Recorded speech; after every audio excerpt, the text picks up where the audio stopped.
بسم الله الرحمن الرحيم الحمد لله رب العالمين الرحمن الرحيم مالك يوم الدين بل هو آيات بينات في صدور الذين أوتوا العلم ما يجحد بآياتنا إلا الظالمون وقالوا لولا أنزل عليه آية من ربه قل إنما الآيات عند الله وإنما أنا نذير مبين قوم يؤمنون قل كفى بالله بيني وبينكم شهيدا يعلم ما في السماوات والأرض والذين آمنوا بالباطل وكفروا بالله أولئك هم الخاسرون سمع الله لمن حمده الله أكبر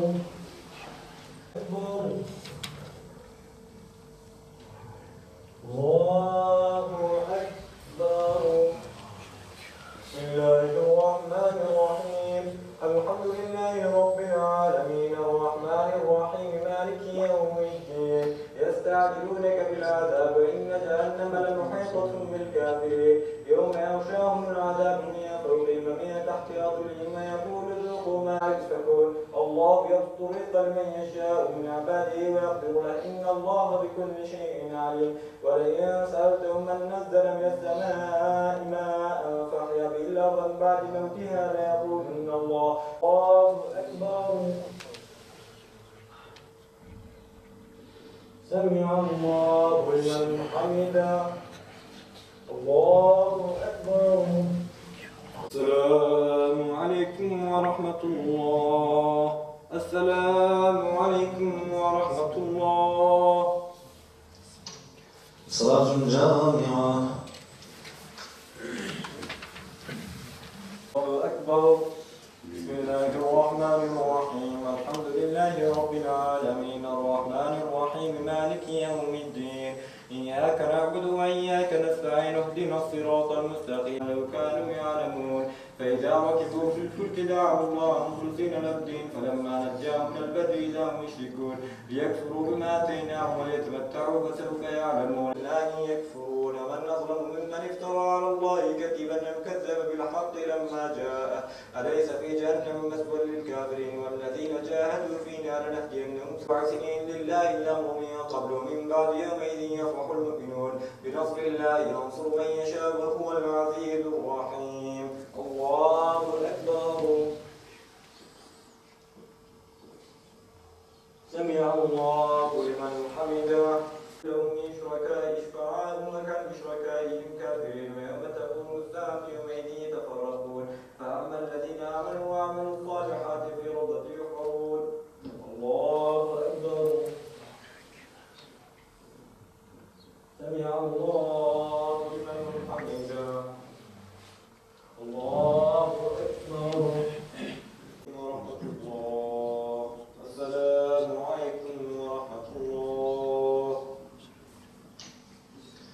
سبحان الله والحمد لله ولا إله إلا الله والله أكبر سبحان الله والحمد لله ولا إله إلا الله والله أكبر سبحان الله والحمد لله ولا إله إلا الله والله أكبر ولا حول ولا قوة إلا بالله العلي العظيم. Başı rahmet, ortası mağfiret, sonu cehennem azabından kurtuluş olan Ramazan-ı Şerif mübarek.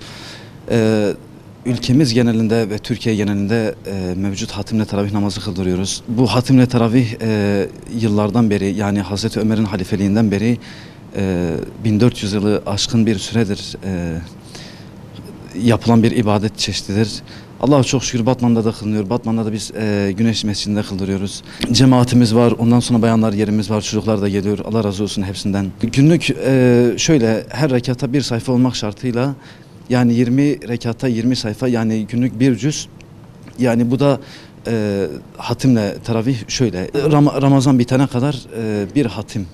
Yani namazda okuyoruz. Onunla beraber hem cemaatimiz feyzinden, bereketinden faydalanıyor, hem de biz faydalanıyoruz. Özellikle biz hafızlar için büyük bir fırsattır. Cemaatimiz için ne kadar faydası olsa da özellikle hafızlar için daha bir avantajlıdır. Seydamızın oğluyla beraber, Ahmet'le beraber biz burada beraber kıldırıyoruz.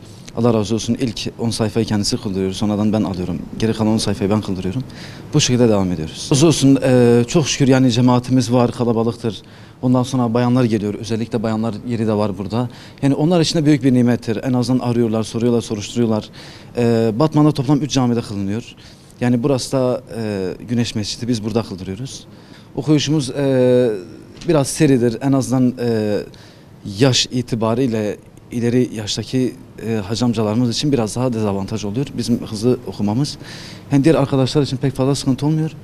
Ama işte yaşlı amcalar için biraz daha seri kıldırdığımız zaman daha güzel oluyor. İlk zamanlar yani şöyle sonuçta 11 ay boyunca sürekli mesela yarım sayfadır, 5 satırdır, 2 ayettir bu şekilde okuyoruz ya da kısa süreler okuyoruz.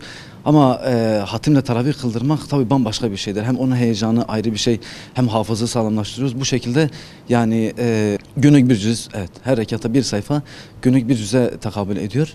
Bundan namazda okuyoruz. Hem öğlen mukabelesi var hem de akşam hatimle teravih yani bizim için vazgeçilmez bir nimettir. Bütün hafız hocalarıma, hafız arkadaşlarıma özellikle önerimdir. Yani bu gibi şeyleri bir fırsat bilelim. Vatandaşlarımız için de tabii ki. Yani özellikle vatandaşlarımız mesela bazı camilerimizde 8 rekat, bazılarında 20 rekat. Yani bu elbette olabilir şeylerdir ama hatimle teravihin feyzi, bereketi bambaşkadır. Evet, hatimler teravih çok güzel. Yani bütün Batman cemaatini, Batman halkımızı özellikle hatimle teravihe davet ediyoruz. Çok güzel bir etkinlik, anlamlı bir etkinlik. Bütün bir ayda bütün Kur'an'ı hatmetme imkanımız oluyor. Bu gerçekten tadılması gereken bir duygudur. Herkese tavsiye ediyoruz yani. Ben Gültepe Mahallesi'nden geliyorum. Ta buraya kadar zevkle hocalarımızı dinliyoruz. Onları peşinden namaz kılıyoruz. Yani bütün eminim ki bunun tadına varan bir daha bırakamaz yani. Yani son 10 günü Peygamber Efendimiz'in hadis-i şeriflerinde de belirttiği üzere Ramazan Kadir Gecesi'ni son 10 günde arayın diyor. Bu anlamda yani günde en azından bir cüz okunmuş oluyor. Yani bu anlamda Kur'an-ı Kerim'ine muhatap olmak, onu zevkine almak çok güzel bir duygu. Vatandaşlarımızı buraya davet ediyoruz. اجي جماعتا ve camiye mena ev camiye mala Ramazan'a cer be güneş camisi. Di camiye me de ev sala pencaye ku xutim te xundin. Yani li ser terviha her evaki cüz-i Kur'an te xundin. Her roz cüz-i Kur'an ser 20 hab rekate terviha te xundin. Tiştki zaaf xoşe melayeme İsa ji Xwedê ji wan razî bin. Hatta tibêjî ulu bir rikilî dixwînin وزاف خوشك تخوينين خدي جماعتي راجل راضي بي جماعتي زحتي كيف ما جوانتي خدي تعالى جوان راضي بي